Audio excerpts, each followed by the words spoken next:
Hi everyone, it's Brian Waters here from the QTube. It's my pleasure to introduce the second part of our chat with young filmmaker Dylan Vivian and our composer Archie Jennings, where they talk about different equipment, different influences, about the collaboration between filmmakers and composers, and I'm sure you'll find lots of great information if you're interested in filmmaking or in composing.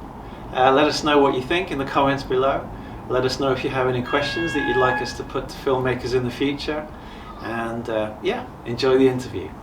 Next question coming up about equipment. Yes. So do you want to tell us a little bit about the equipment that you like to use? So I was very lucky that I pretty early on in my career started out on an Arri Alexa, which is the industry standard camera for cinema. Mm-hmm. Not everyone is as lucky, but I have another job that paid for it. So I think that's why probably I was lucky, because I basically made the money to buy it. But yeah, not often do early productions like Arch and I were on able to have access to that camera.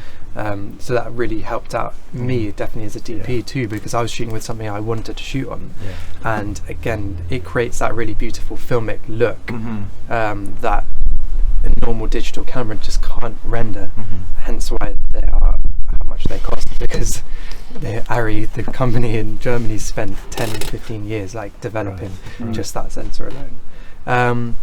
And yeah, so my camera of choice is the Arri Alexa. Literally all of them, the whole series of them I would use. My personal one is an Arri Alexa Plus, and I shoot most stuff now moving forward on the Alexa Mini, which is about 80% of all films that win awards are shot on the Mini, maybe 90%, which is amazing. You never think that. Imagine a guitar that 80-90% of all records is made on.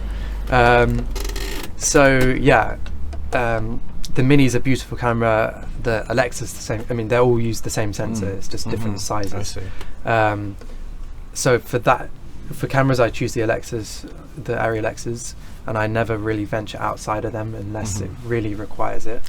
Sony's brought out some really beautiful cameras, like the Venice, but again, they have still a slight digital edge to them that the Arri just doesn't have. And then lenses is a whole different other game. Lenses is crazy. I'd say you could probably comfortably buy a camera like I have done and shoot most of your work on that one camera. Whereas lenses, you probably will shoot with a different lens set every single production you do. In the beginning, like Arch and I, when we start out, you tend to just shoot on the same set of lenses because it's whatever you can get.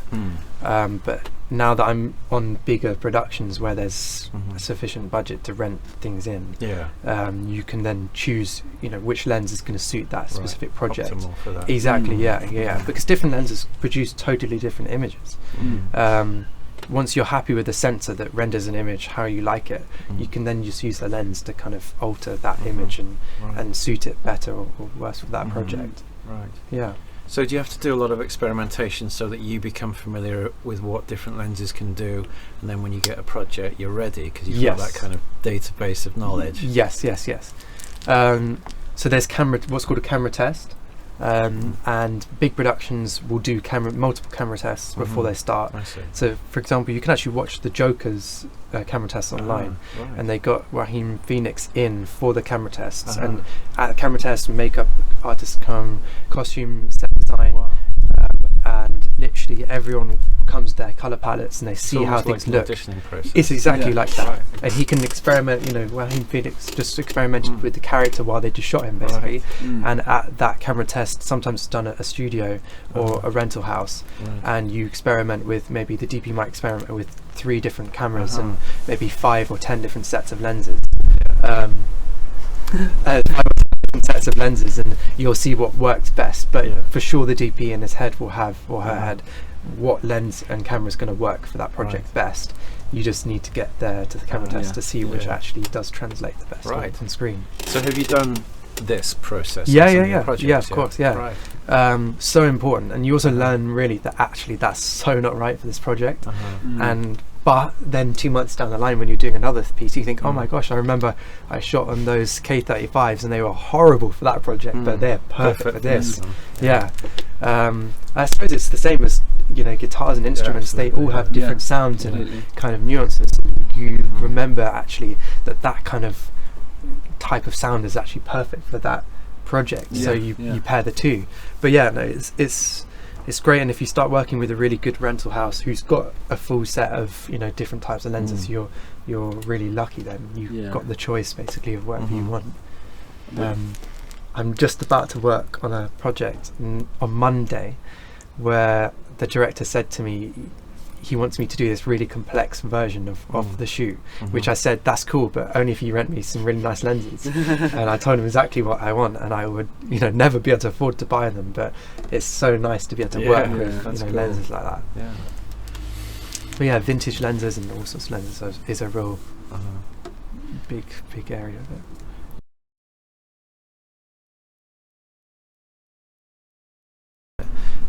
Lighting is obviously my main job, and every single light also fixture, they're called, creates a different type of light. So that's something that I've experimented with the most of, more than cameras and lenses. Really? Lighting and playing with lights is really the stuff, because it goes back to my photography days. Experimenting with how light moves and how to shape light is what my art form is about. It's really funny when you're on set and you get into this like zone and you're like looking at all the lights and you're like, okay, that's coming from you're working it all out. Exactly. Yeah. I'm quite different to some DPs in the fact that I won't look through the camera. I won't even turn the camera on until I'm happy with the lights, just with my eye. But that comes from my photography days, to not press that shutter, because I then got to develop that film, and if I've wasted the whole film, it's a waste of my time. So only press the shutter when you're really happy, and for me that's turning on the camera when I'm really happy. Is that unusual, do you think? With especially with younger? Yes, for sure it is with younger DPs. Most of them will do it through the camera. They'll and then some DPs will actually just fix it in the edit, which is really I mean, everyone's, you know, got their own style. If you work with a great colorist that can do it, then fine. But I like to try and get it with my eye and then turn on the camera and see if it still looks good. But yeah, lighting is totally different. But often the old types of lights, the older fixtures that have been around for the last 100 years, produce some of the most beautiful light. Wow.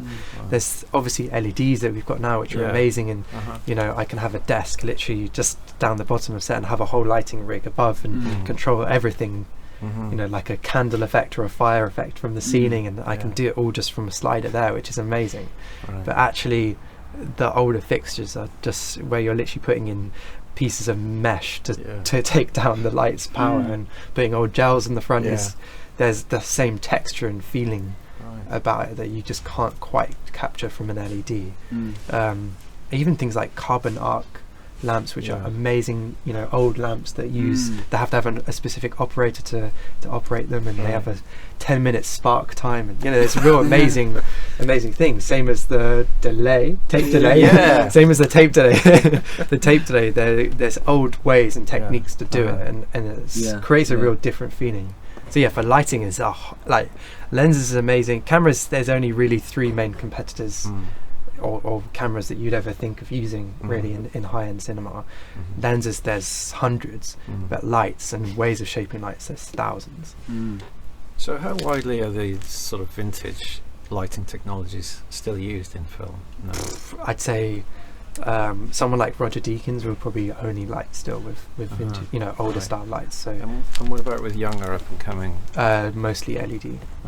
A lot of them will shoot with LED. LED is just really obvious to me when someone shot on an LED light.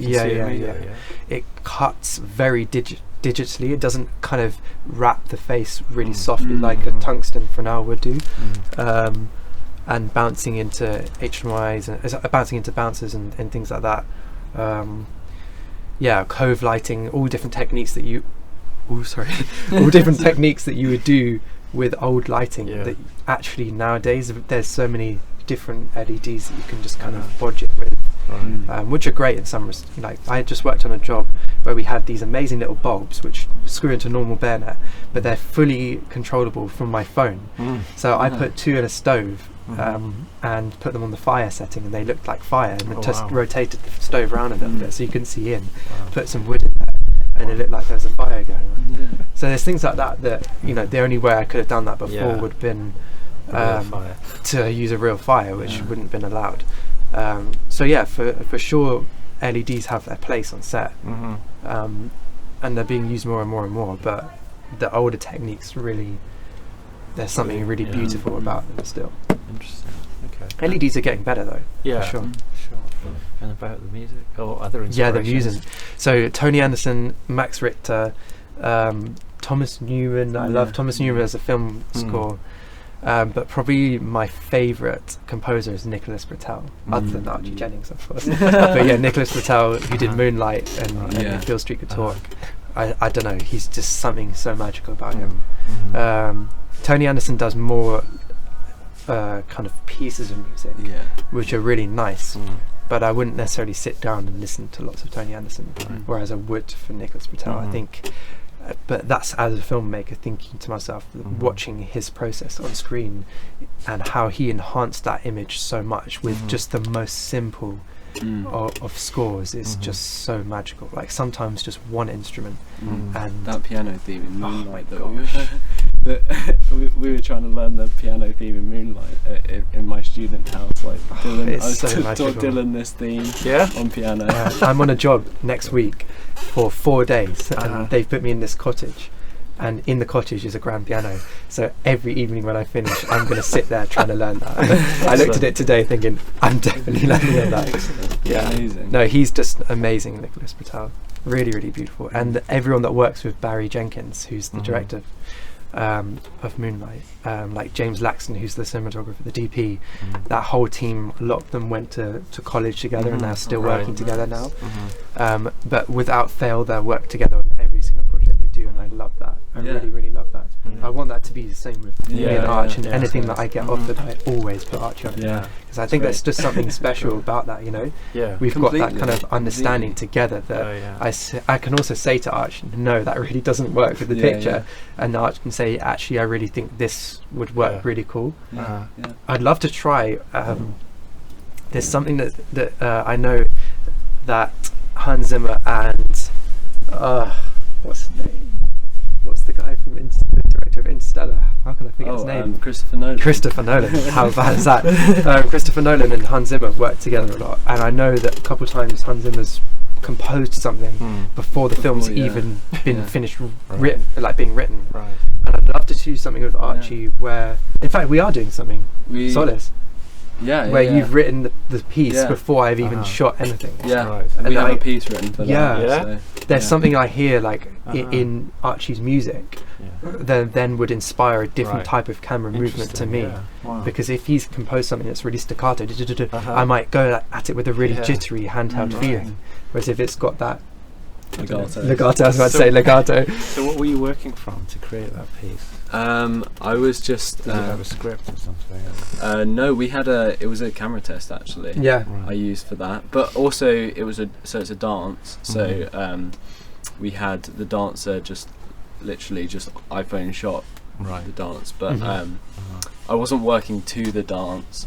I was just kind of thinking I wrote a about piece that she could dance to. And then we had this camera test. That really helped as well. It was really nice. It's a Tai Chi piece, and in Tai Chi you don't dance to music. You don't move to music. The rhythm and movement comes from your mind and the stillness of your mind. So it's a very backwards way of working. So she will never hear that piece until it's on the film and finished. She'll never actually dance to it on the beach. You know, for that piece of for that film. Great. So it's a really weird way of working, because I said to her, listen, there's a beautiful piece of music that Archie's composed. She's like, and I said we can play it on the beach on a speaker if you'd like, and she said no, I just need to be in my own head. That's really cool. That's really cool. But because we knew the piece, she already choreographed a piece that she's going to do. Archie then composed based off the choreographed so when piece. are you going to be doing that? That was meant to be this Friday, but due to some changes, unfortunately, It's going to be quite soon. I hope so. I hope so, for sure. For sure. It's going to be an amazing piece. Sad that we had to postpone it, but I'm sure. Good to see that. Yeah. Definitely. That's going to be part of a 3-part series. So we've done one already. I've seen the one that you've done. Luna. Yes. And then great. the next one, thank you. And then the next one is Archie's music, and then the third one also will be Archie's music. Right. So, yeah. We have the music, or some of the music composed for the third piece as Yeah, well. already. Yeah. Yeah, so cool. I don't think we'll shoot that now till September, but it'll happen. Yeah, Good time. Yeah. I really enjoy doing those pieces. Do you? Yeah, I really do. It's amazing, honestly, Brian. It's such a beautiful piece of music he's made. Cool. It gives me chills every time. Yeah? Yeah, I'll send it to you. he played me this like sound at the beginning, or it's at the beginning of the song, and you've got a pack. Oh, yeah, the song. I pay Archie in packs and Yeah, sweets. he pays me in the sample library. Sample library, sorry, not packs and sweets. Yeah. Right. And then other jobs, basically when you're not getting paid like a normal person, like with actual money, this stuff, because I find it exciting. Like it's the same if someone paid me in a lens or a light. Like I want to use that light then on that project, and Arch just is so amazing. When you get him a pack, it's just I know. a library. He's literally just like, oh my gosh, up to like midnight or 3 a.m. and next morning he's already composed a piece because he loved playing with it. Yeah, it's amazing, because I'll hear like there's all this stuff that I can't afford, and I'll hear like Dylan and Colette talking about this we're doing this piece or whatever, and I'll think, okay, I could really use this sample library that I don't have on this. Could you buy it for me? He used to never tell me. And then I say to him, now, is there a pack that you think will go well with this? And he goes, yeah, there actually is. I did that with when Albion Solstice came out. Really? Joanne's getting me that for Oh, no way! Oh, that's so cool. Yeah. Yeah. So I emailed her saying, could you buy me this? Yeah, no, it's great. And And she said, yeah. She said, Interesting. yeah. So I'm we'll sure get they that. would. How soon will you have that then? So that'll be before 15th of July actually, so I'll be able to start playing with Albion Amazing. Solstice. Brilliant. Yeah. So I've But been to a few walkthroughs. Really? Yeah. I think packs are amazing. So Yeah. cool. Yeah. But Arch, for this piece, it was called Solace, so it's about the sun. And he called me and said, I found the sun, the sound of the sun. Yeah. and he literally played it to me, and I heard it and I got chills. Like, that is the sun. There's no denying that what he's created there. I'm getting chills right now in my hair. That what he's created right there just totally embodies exactly what I have in my mind, which is, again, going back to the beginning of our chat, that I have in my mind exactly what I'm about to shoot. And Archie nailed it without even seeing anything yet, because he's only seen a couple camera tests, Right. and that's it. And he literally just, I mean, it was perfect. I just kind of played a chord and it was like, wow, that Yeah, really That's works. amazing. And what was the library, or what was the sound? It was the Una Corda piano library from Native Instruments. Right. Colette and Dylan bought me it. Right. Means nothing to me. It sounds good. It's good. But yeah, it was really cool, really cool. So thanks for watching. I hope you found it useful. We'll have a new episode coming soon with more information from Dylan and Archie. In the meantime, have a great day. Good luck with your creativity as always, and I'll be in touch again soon. Take care everyone. Bye bye for now.